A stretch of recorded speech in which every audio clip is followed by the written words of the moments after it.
Which fictional character's death have you not gotten over? Jorge from Halo Reach. He sacrificed himself by blowing up the Covenant supercarrier, thinking his action saved Reach. Then moments later the whole Covenant armada appears out of slip space to eventually burn the planet he loved too much to glass. Data. I was handling it okay.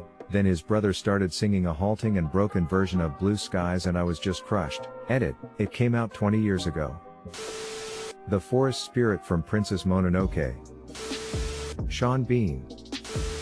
Man, fuck this thread. / keeps reading / Lenny from Of Mice and Men. Tell me about the rabbits, George. ! John Coffey. From the Green Mile. Please don't put the mask on me. I'm scared of the dark. The dogs in Where the Red Fern Grows. Morden Solis. Had to be me. Someone else might have gotten it wrong. Guess I'm getting too old. Littlefoot's Mom Yo. Probably the saddest kids movie death ever. It was way too much. I felt like I lost my own mom that day. Charlie from Lost. But hey, it's not Penny's boat. Peter from What We Do in the Shadows. Poor Peter, sizzled to a crisp. Our friend was killed in a tragic daylight accident. Arthur Morgan's death really took a toll on me. You spend half of the game knowing what's to come, dreading it, simultaneously watching this badass killer trying to right his wrongs and save his family, only to be betrayed by half of them in the end. Rockstar broke my heart. Spike Spiegel. See you, Space Cowboy. Bob from Stranger Things. Charlotte the Spider. Stoic. They did handle his death very well, with the entire funeral scene immediately after the battle, and Hiccup's first reaction felt so human, so real. The actors and animators did a fantastic job with the movie and the whole franchise. Anyone seen Grave of the Fireflies? Yes, that movie was heartbreaking, and made even worse when you know it was based on a true story, written out of guilt by the Big Brother. Hank Schrader. You're the smartest guy I've met and you're too stupid to see he made up his mind 10 minutes ago. Opie, Sons of Anarchy. Oberyn Martell. At the moment, Bobby Singer. Crowley. The show has never been the same. I think this was a horrible decision. Crowley was my favorite. Fives, Clone Wars. Shireen Baratheon. There were brutal deaths and then there was Shireen. If he commands you to burn children, your lord is evil. I loved that girl like she was my own. Davos shows some great restraint, he's legit holding back, the heartbreak and anger is evident in his voice. I had goosebumps. Hughes from Full Metal Alchemist. I really liked him. His Japanese VA apparently also died from cancer this year. It's a terrible day for Rain. The funeral gets me every time. Rufio. This was, and I cannot stress this enough, the least bangarang thing to happen in the history of film. I think I speak for everyone when I say the most bangarang thing ever is when the fat black kid rolls up into a terrifying ball and bowling balls pirates into the sea. Brooks from The Shawshank Redemption. Grandma Coco from the Disney movie Coco. That film got me weeping from start to end. Kelsier from the Mistborn trilogy. He was my favorite character and I really did not expect his death. I was waiting for him to come back, because I really could not believe that he was indeed dead. I wanted to continue the trilogy after the first book, but missed Kelsier too much. A few years later I finally finished the second and third book and have to say, they were great, even without him. Brandon Sanderson just did a really good job with this series. The sniper from Saving Private Ryan.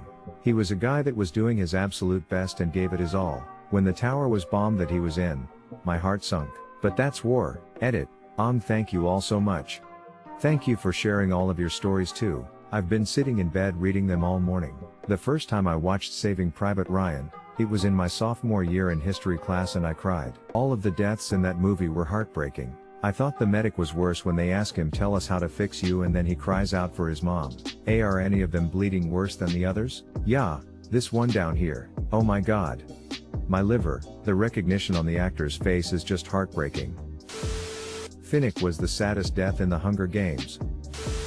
Sirius Black. He lived in an abusive household for almost 17 years, then fought dark wizards for a few years, then put in Azkaban, without a trial, and accusing him of associating with his abusive family he ran away from and killing the family he ran towards, and tormented with dementors for 12 years.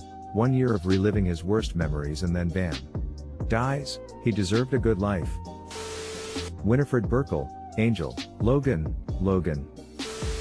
Maximus from Gladiator. I would say his family.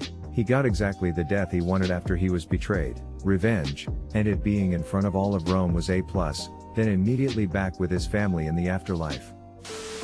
Lu Ten, Uncle Iroh's son. Avatar: The Last Airbender. While we didn't see his death firsthand, I felt like I was mourning a son of my own when Iron sang that song. Still tears me up. Apparently Mako had his diagnosis by the time he recorded that episode. It feels so raw and real because the emotion fueling it really is. Well, that is wonderful trivia that makes things even more sad. The best thing they did with Korra was name a character after him. The dog in I Am Legend. Absolutely heartbreaking to watch that scene. Arthur Morgan, and Lenny. I miss Lenny. Honestly, Hosea's death was the most heartbreaking for me. It all went downhill from when he died. The wife from Up. Tadashi Hamada from Big Hero 6, I literally cried. Ragnar.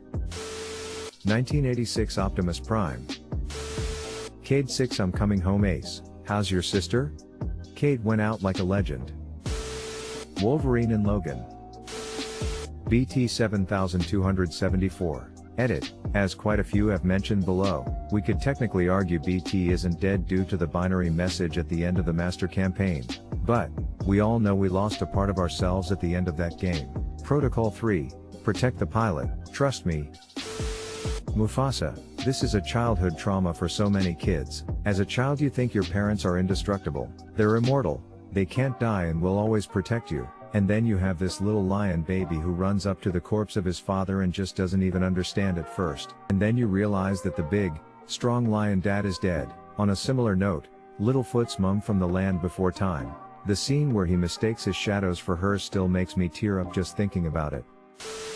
Fire Fist Ace, everyone says Ace, but I'm over here crying over a dang boat. Don't forget to smash that like button and subscribe to our channel. We have new videos every day. Here's a meme for you to enjoy. What was his name? Wash. The pilot in Firefly. Duchess Satine from the Clone Wars. She was this close from escaping and she was mercilessly killed for the sole purpose of hurting Obi-Wan. It hurts more when you watch it a second time. Artax, edit, wow. Thank you for the awards. Also yup, we are all scarred for life because of this scene. Not only did he die, but he died because he was sad. And a true couldn't afford to grieve for him until after he got out of the swamps. Stupid swamp of sadness, crying face, crying face, crying face, crying face. Jason Grace from Heroes of Olympus. I haven't got to his death, but for me it's got to be Zoe Nightshade or maybe Bob. Bianca's death is sad, but it's less her death that gets me and more how it affects Nico. David Tennant as Doctor Who. I don't want to go. I loved Matt Smith too, don't get me wrong, but I still shed a few tears anytime I watched that episode. Pusey Washington from Orange is the New Black. L. Lalit from Death Note. Koro Sensei, edit, didn't expect that a lot of people would actually share my sentiments. I would like to add this was one of the 2 moments I almost cried because of an anime. Herschel's from The Walking Dead, Glenn's as well, and T-Dog's, and Carl's. They killed off so many good characters. Leslie Burke from Bridge to Terabithia. This one me up as a kid. I was depressed for days. As a teen, I rented a DVD from the local store. It was very common to find cheap rentals of bootleg movies in India at the time. The label on the DVD clearly said Narnia, but it turned out to be this movie. I felt terrible for days after having watched it. Edit, just realizing how many of you poor souls were traumatized as a child by a group of bootleggers who mistook Bridge to Terabithia for the Chronicles of Narnia. Prince Caspian, R.I.E. Not sure if any of y'all have read Artemis Fowl, but Julius Root's death still gets me. Seymour from Futurama, still traumatized from the original air date. Glenn, zombie. Leon the Professional. Mike from Breaking Bad, involved in a bad life but the love for his granddaughter, heartbreaking.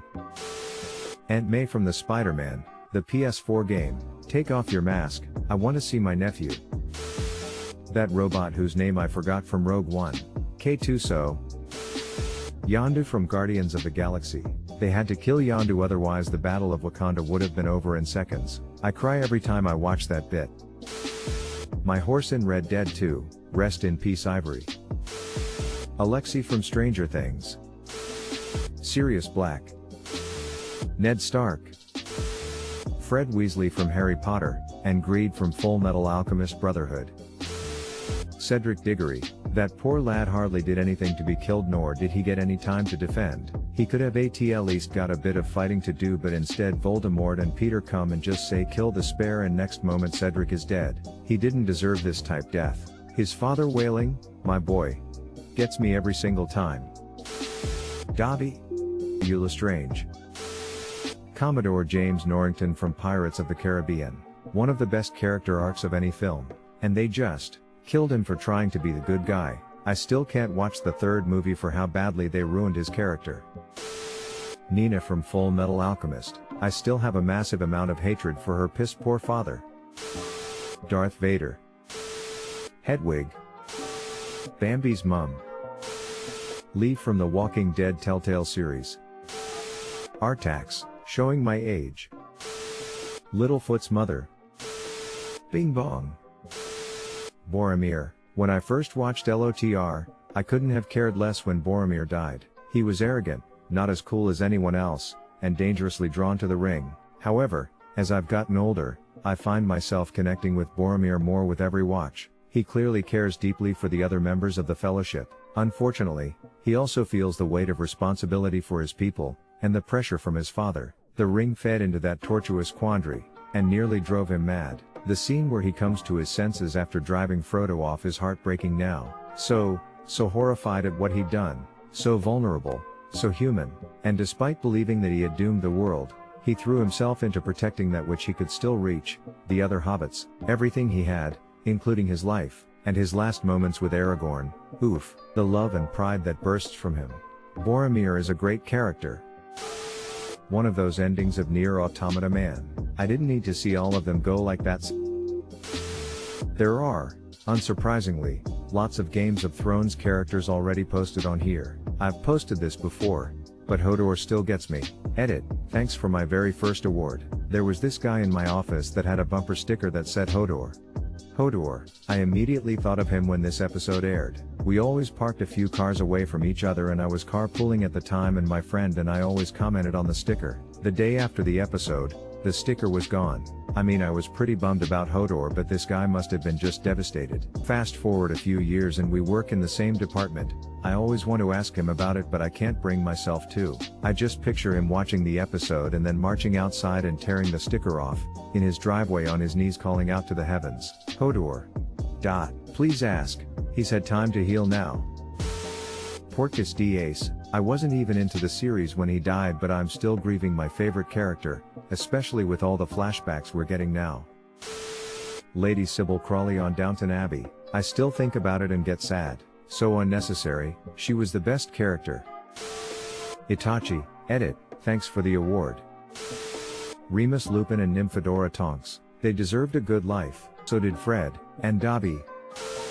Sorry from Doki Doki. It was out of nowhere. It is something that truly happens, and it really shows you the truth to the game. The most brutal thing to me was how much what she says is actually like depression. She is hurting, but doesn't know what to do, and you're given a choice that will inevitably hurt her more because of the nuance your character doesn't have. To me, the worst part was the MC knowing her for so long and not knowing about her situation before, and ultimately being helpless against what happens to her.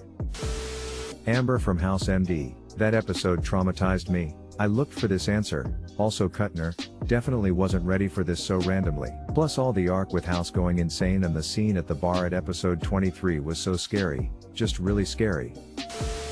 Colonel Blake from the TV series MASH. It was the first time I had been genuinely shocked at a character's death, and led to me learning the concept of suspension of disbelief. Since then, if a character dies, oh well. The summer before my junior year in 1999, high school, I was in an accident that resulted in a fairly traumatic leg injury and was hospitalized for several weeks. FX had been airing a MASH marathon for days. Between the pain and narcotics, MASH is all I could focus on to get me through the day. One day, in the second week of my stay, my mom returned from errands to find me crying.